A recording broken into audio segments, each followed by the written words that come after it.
Hello student, welcome to YouTube channel commerce efficiency. आज की class में कवर करेंगे हम एग्जांपल स्ट्रेट लाइन मेथड का, क्योंकि हमने लास्ट क्लास से स्टार्ट किए थे मेथड ऑफ डेप्रिसिएशन में। सबसे पहला मेथड ओरिजिनल कॉस्ट मेथड बोल दो, स्ट्रेट लाइन मेथड बोल दो। तो हमने लास्ट क्लास में बेस कवर कर लिया था एग्जाम्पल समेत। अगर अभी तक आपने लास्ट क्लास नहीं देखी, देखिए, ताकि आपकी स्टडी में कंसिस्टेंसी बनी रहे। अगर अभी तक आपने मेरे यूट्यूब चैनल कॉमर्स एफिशिएंसी को सब्सक्राइब नहीं किया, सब्सक्राइब कीजिए और बेल आइकन जरूर प्रेस कीजिए, ताकि जब भी मैंने वीडियोस अपलोड करूं सबसे पहले नोटिफिकेशन आपके पास जाए, आप वीडियोस को सबसे पहले देखो और आपकी स्टडी बूस्टअप हो। स्टार्ट करते कंसेप्ट।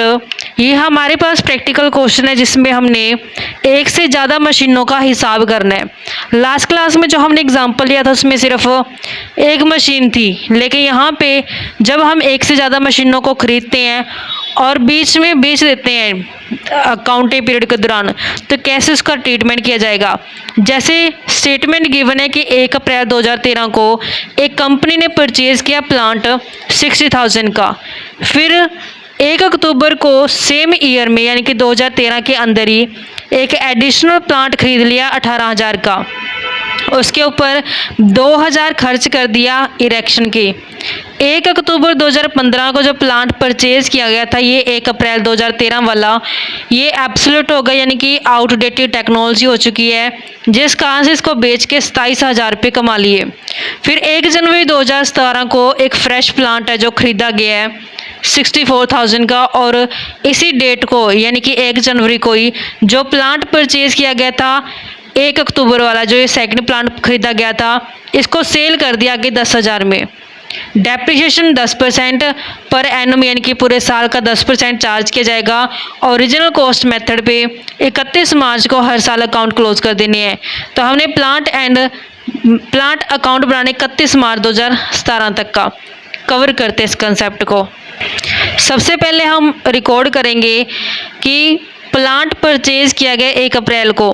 तो जब प्लांट परचेज किया गया तो इसकी एंट्री कैसे की होगी। जब प्लांट परचेज किया गया, प्लांट रियल अकाउंट के अंदर आता है। रूल कहता है debit what comes in. Plant आ रहा है तो प्लांट अकाउंट डेबिट। जब परचेज किया गया तो बैंक के थ्रू ट्रांजेक्शन की गई होगी, बैंक गिवर होगा, पर्सनल अकाउंट के रूल के हिसाब से गिवर को क्रेडिट करेंगे। तो हम इसकी जनरल एंट्री कैसे रिकॉर्ड की होगी, plant account debit to bank account के नाम से जनरल एंट्री रिकॉर्ड की गई होगी इसकी 1 अप्रैल 2013 की। 2013 को 1 अप्रैल को रिकॉर्ड की गई होगी एंट्री। प्लांट आ रहा है तो plant account debit, bank giver है, इस कारण से बैंक अकाउंट को क्रेडिट किया गया होगा। 60,000 से हमने ये जनरल एंट्री रिकॉर्ड की गई होगी। अब प्लांट अकाउंट बनाते हैं हम। प्लांट अकाउंट का जो परफॉर्मा रहता है, तो प्लांट अकाउंट का परफॉर्मा समझे, सबसे पहले डेबिट साइड होती है, ये क्रेडिट साइड होती है।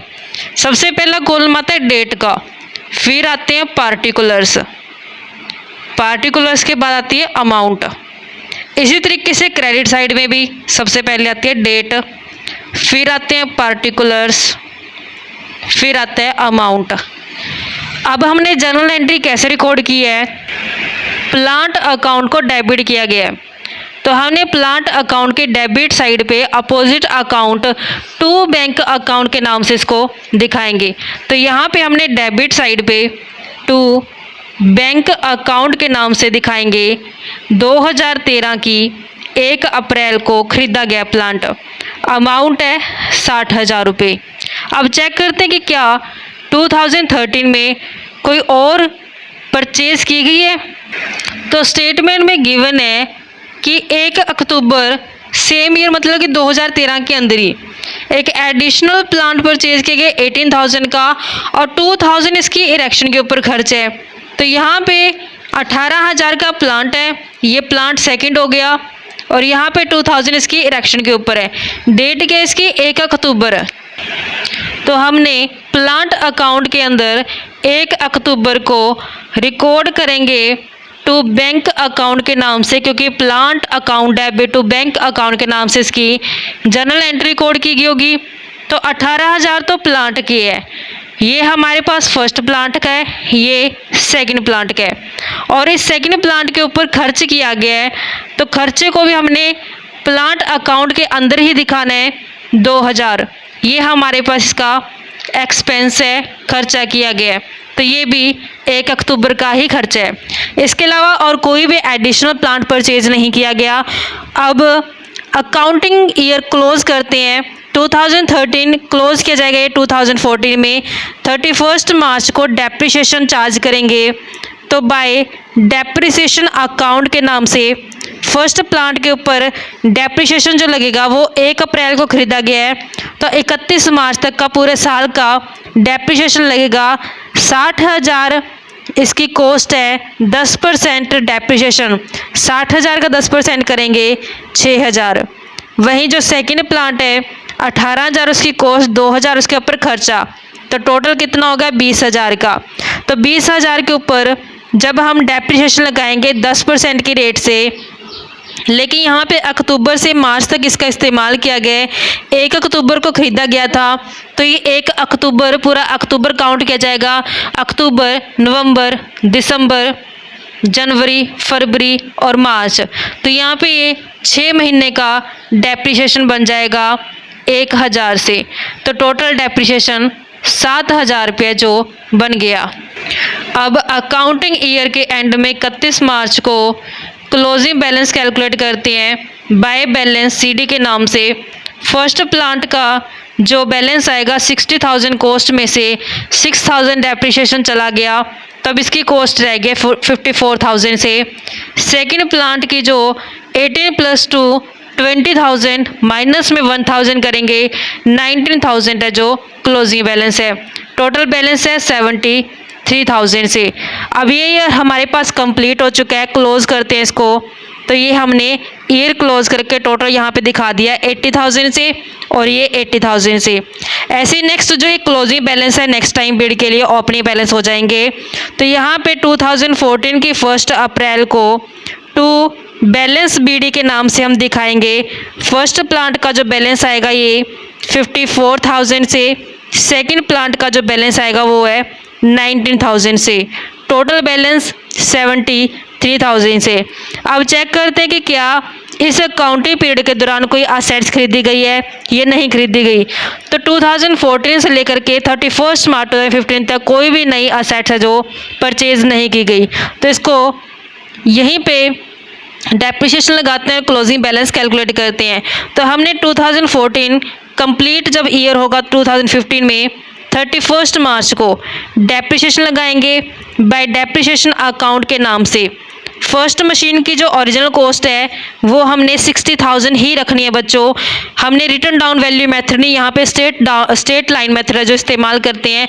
तो जो उसका ओरिजिनल कॉस्ट है 60,000, इसी के ऊपर डेप्रिसिएशन लगेगा। 60,000 का 10% डेप्रिसिएशन है तो 6,000 हो जाएगा। सेकेंड मशीन की जो ओरिजिनल कॉस्ट है वो है 18,000 प्लस में 2,000 20,000 है। 20,000 का 10% करेंगे 2,000, क्योंकि यहाँ पे कंप्लीट ईयर का डेप्रिसिएशन लगेगा। यहाँ पे इस डेट से लेकर के इस डेट तक सिर्फ 6 मंथ बनते थे, इस कारण से हमने 6 मंथ का लिया था। लेकिन अब तो यहाँ पे 1 अप्रैल से 31 मार्च पूरा साल इस्तेमाल की गई सेट्स, इस कारण से इसका पूरे साल का कंप्लीट है जो डेप्रिसिएशन लगेगा इसकी ओरिजिनल कॉस्ट के ऊपर। ओरिजिनल कॉस्ट है जो 18 इसकी कॉस्ट है प्लस 2,000 एक्सपेंस है, ऐड करके 20 बनते हैं। तो इस कारण से 20,000 के ऊपर है जो टोटल डेप्रिसिएशन कैलकुलेट किया गया है। तो यहाँ पे 8,000 डेप्रिसिएशन हो गया। अकाउंटिंग ईयर को क्लोज करते हैं। क्लोजिंग बैलेंसेस आएंगे बाय बैलेंस सीडी के नाम से दिखाते हैं।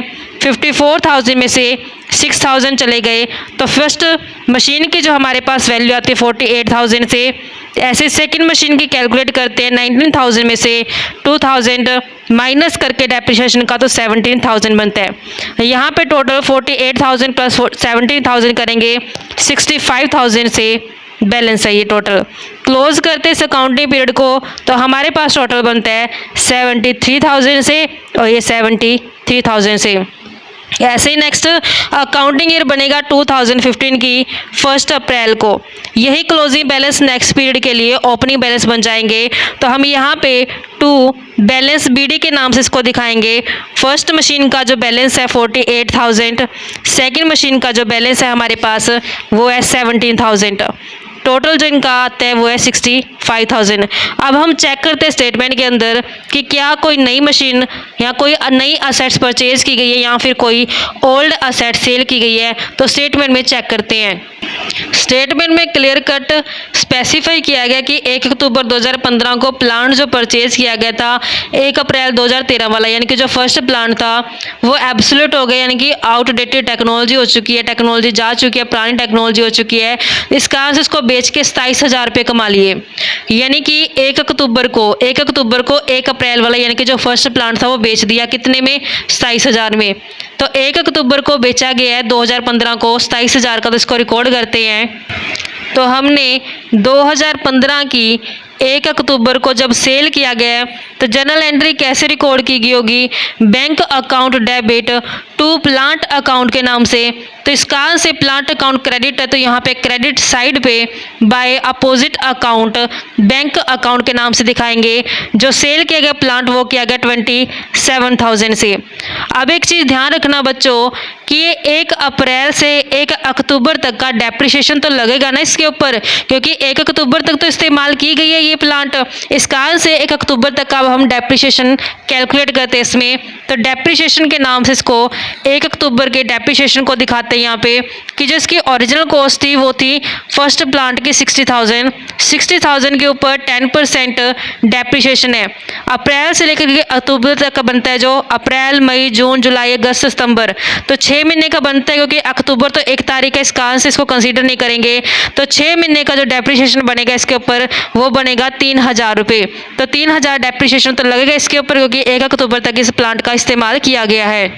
अब जब ये प्लांट सेल किया गया बच्चों तो हमने कंसीडर करना है कि क्या इसको प्लांट को सेल करके प्रॉफिट आया या फिर लॉस आया है। उसके लिए हमें क्या चाहिए, सेम डेट का, यानी कि अगर ये 1 अक्टूबर को सेल की गई है तो 1 अक्टूबर तक की उसकी कॉस्ट हमें चेक करनी पड़ेगी, कॉस्ट थी कितनी और कितने में उसको सेल किया गया, जिस कारण से हमें प्रॉफिट और लॉस का पता लगाया जा सके। तब हमने 1 अक्टूबर तक की इसकी कॉस्ट कैलकुलेट करते हैं फर्स्ट प्लांट की। तो जब हमने इसको 1 अप्रैल को खरीदा था 2013 की 1 अप्रैल को, तो ये 60,000 का था। तो अब हमने देखना है कि 2015 के 1 अक्टूबर तक कितने की कॉस्ट होगी इसकी। हमने देखा कि 1 अप्रैल 2013 को प्लांट की कॉस्ट 60,000 थी। तो जब इसको 1 अक्टूबर 2015 को बेचा गया, सेल किया गया 27,000 में। तो अब हमें 13 से कहाँ तक पहुँचना पड़ेगा, इस डेट तक पहुँचना पड़ेगा, ताकि हम एग्जैक्ट प्रॉफिट और लॉस का पता लगा पाएँ। क्योंकि हमें प्रॉफिट और लॉस जानने के लिए सेम डेट की कॉस्ट और जो सेल है वो जाननी ज़रूरी होती है। तो हमने देखा कि 1 अप्रैल 2013 को 60,000 थी। तो हमने 13 से 14 इस्तेमाल किया, इसको 14 से 15 इस्तेमाल किया, लेकिन 1 अक्टूबर 15 को तो क्या कर दे, सेल कर दिया। 6 मंथ और हमने इसका इस्तेमाल किया है, तो ये डेप्रिसिएशन है जिसमें से घटाएंगे। 2013 से 14 तक पूरा साल इस्तेमाल किया गया है। 60,000 इसका कॉस्ट, 10% डेप्रिसिएशन, यानी कि 6,000 तो डेप्रिसिएशन ये लग गया। नेक्स्ट ईयर फिर कंप्लीट इसका इस्तेमाल किया गया है, 6,000 डेप्रिसिएशन एक और लग गया। फिर 6 महीने का, अब 60,000 इसकी कॉस्ट थी, 10% रेट है, 6 महीने का अभी हम कैलकुलेट करके अकाउंट में भी दिखा के आए हैं, 3,000 डेप्रिसिएशन और लग गया। तो हमने 60,000 में से ये तीनों डेप्रिसिएशन माइनस कर दे, 6,000 प्लस 6,000 और 3,000। 60,000 में से माइनस करेंगे 6,000, 6,000 और 3,000, तो हमारे पास आता है 45,000। तो ये 45,000 जो कॉस्ट आ गई, ये कॉस्ट आ गई 1 अक्टूबर 2015 को, यानी कि 1 अक्टूबर 2015 को 45,000 वाली चीज़ है 1 अक्टूबर 2015 को 27,000 में बेच दी। 45 वाला प्लांट 27 में बेच दे तो लॉस हो चुका है। ये कम पे बेचे, कितने का लॉस हो चुका है, 18,000 रुपये का। तो 18,000 का लॉस है जो प्लांट को सेल करने से हुआ है। तो जब प्लांट को सेल करने से लॉस हो तो लॉस को हम कैसे रिकॉर्ड करते हैं, जब हमने अकाउंटिंग जब इसकी एडजस्टमेंट समझी थी बेसिक की क्लास के अंदर, तो उसमें हमने देखा था कि जो इसका अकाउंटिंग ट्रीटमेंट किया था, तो उसमें हम statement of profit and loss को डेबिट करते हैं, 2 में प्लांट अकाउंट के नाम से इसको दिखाते हैं। तो लॉस कितना यहाँ पे 18,000 का, तो यहाँ पे प्लांट अकाउंट को क्रेडिट किया गया है। अकाउंट के अंदर क्रेडिट साइड पे opposite account by statement of profit and loss के नाम से दिखाएंगे 18,000 को। तब यहाँ पे हमने 1 अक्टूबर को लॉस दिखा देना है by statement of profit and loss के नाम से लॉस हो चुका है 18,000 का। तो इसी के साथ हमारे पास जो फर्स्ट प्लांट था उसका हिसाब क्लियर होता है। अब टर्न आती है सेकंड प्लांट की। सेकंड प्लांट तो हमारे पास है, तो उसका तो इस्तेमाल किया गया होगा कंप्लीट ईयर तक। तो ये ईयर 15 से स्टार्ट हो रहा है, तो एंड कब होगा 2016 की 31 मार्च को। तो बाय डेप्रिसिएशन अकाउंट जो सेकंड प्लांट है उसके ऊपर तो चार्ज किया जाएगा डेप्रिसिएशन। सेकंड प्लांट की जो हमारे पास कॉस्ट है वह 20,000 का 10% करेंगे 2,000, तो यहाँ पे 2,000 डेप्रिसिएशन है जो आ गया। अब हमारे पास फर्स्ट प्लांट तो सेल कर दे, इसका कोई हिसाब नहीं है, लेकिन सेकंड प्लांट का क्लोजिंग बैलेंस आ जाएगा 31 मार्च को। बाय बैलेंस सीडी के नाम से क्लोजिंग बैलेंस दिखाएंगे 17,000 माइनस में 2,000 करेंगे तो 15,000 हमारे पास क्लोजिंग बैलेंस आ गया। ये सिर्फ बच्चों सेकंड प्लांट का, क्योंकि फर्स्ट प्लांट है जो सेल हो चुके हैं। तो इसको क्लोज करते हैं काउंटिंग ईयर को, तो हमारे पास टोटल बनता है 65,000 से और 65,000 से। नेक्स्ट जब हम अकाउंटिंग पीरियड लेंगे तो उसमें यही सेकंड प्लांट का क्लोजिंग बैलेंस ओपनिंग बैलेंस के नाम से दिखाएंगे। तो जब हमने नेक्स्ट अकाउंटिंग पीरियड 2016 की 1 अप्रैल को ओपनिंग बैलेंस लिया टू बैलेंस बीडी के नाम से, तो ये हमारे पास सेकंड प्लांट का ओपनिंग बैलेंस है 15,000 से। तब हम चेक करते हैं कि क्या 2016 से 31 2017 के बीच में कोई ट्रांजेक्शन की गई है।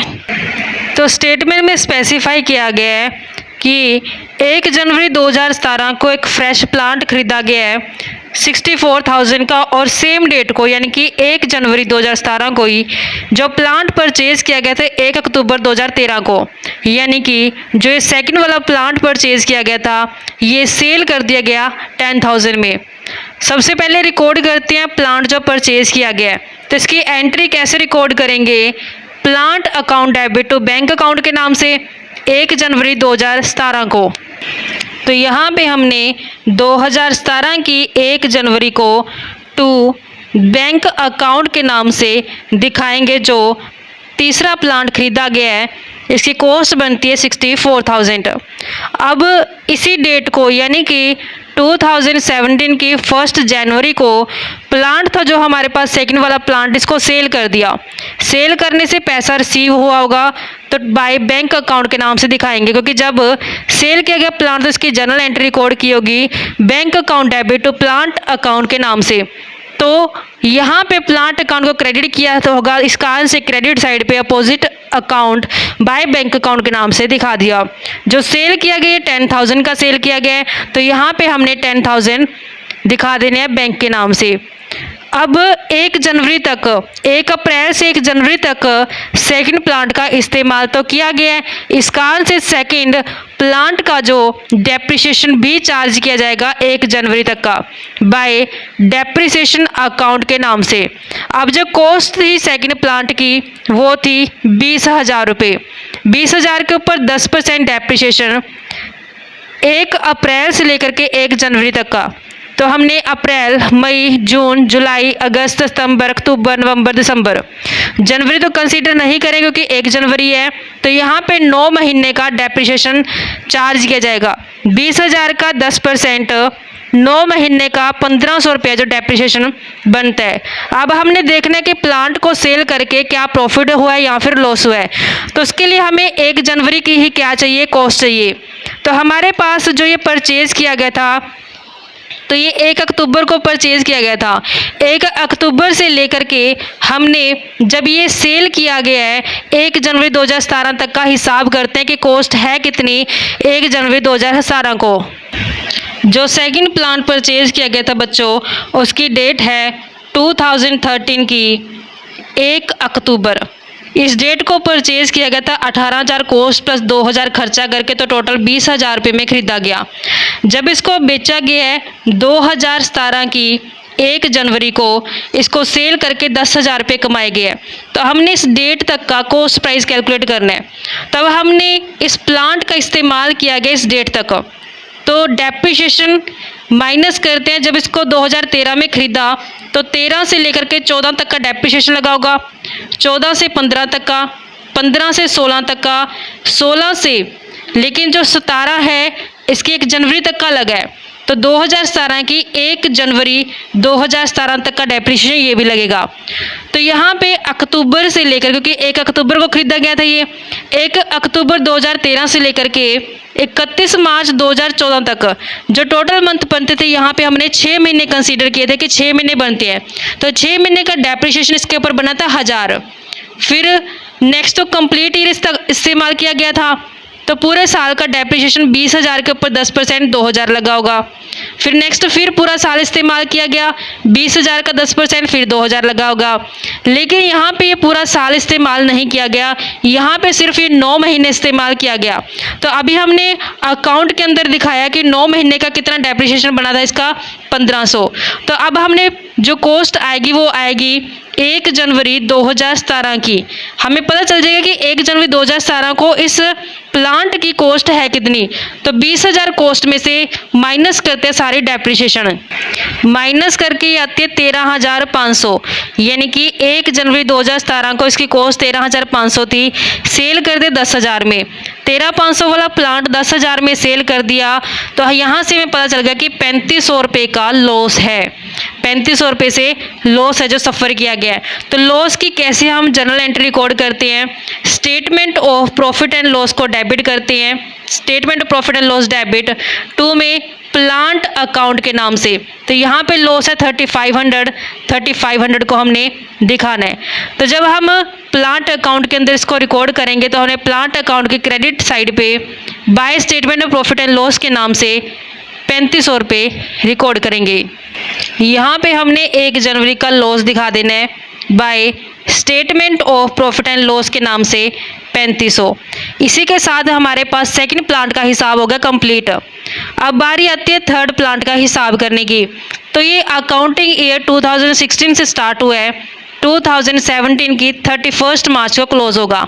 तो यहाँ पे डेप्रिसिएशन लगाएंगे बाय डेप्रिसिएशन अकाउंट के नाम से, लेकिन यहाँ पे सिर्फ अब हमारे पास थर्ड प्लांट ही रहता है, 2 प्लांट बिक चुके हैं, सिर्फ ये थर्ड प्लांट जिसके ऊपर डेप्रिसिएशन लगाया जाएगा। 64,000 का 10%, लेकिन जो ये परचेज किए गए 1 जैन को किया गया है, तो 1 जैन से 31 मार्च सिर्फ 3 मंथ बनते हैं, तो 3 मंथ का यहाँ पे डेप्रिसिएशन लग जाएगा इसके ऊपर 1600 से, तो 1600 डेप्रिसिएशन लगा दिया। अब हमने क्लोजिंग बैलेंस कैलकुलेट करना है 31 मार्च को बाय बैलेंस सीडी के नाम से। तो यहाँ पे जो क्लोजिंग बैलेंस आएगा वो थर्ड प्लांट का आएगा, 64,000 में ख़रीदा था, उसमें 1600 है जो डेप्रिसिएशन माइनस करके अब 62,400 रह गया।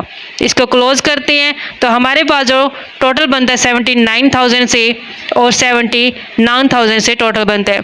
और हमें यहीं तक पूछा था बच्चों कि 31 मार्च 2017 तक का हिसाब करो, तो ये हमारे पास 31 मार्च 2017 तक का हिसाब है जो कंप्लीट हो चुका है। अब जब हम इसका नेक्स्ट अकाउंटिंग पीरियड 2017 की 1 अप्रैल को दिखाएंगे तो यही क्लोजिंग बैलेंस क्या हो जाएगा, नेक्स्ट के लिए ओपनिंग बैलेंस हो जाएगा 62,400 से। तो ये हमारे पास बच्चों कंसेप्ट बनता था। आई होप क्या क्लियर हो गया होगा कि किस तरीके से हिसाब किया था जब एक से ज़्यादा प्लांट्स को परचेज किया गया और बीच में उसको सेल किया गया अकाउंटिंग पीरियड के दौरान। नेक्स्ट क्लास में कवर करेंगे इसी से रिलेटेड कुछ ऐसा ही कंसेप्ट, ओरिजिनल कॉस्ट का ही, स्ट्रेट लाइन, डेप्रिसिएशन मेथड का ही कवर करेंगे।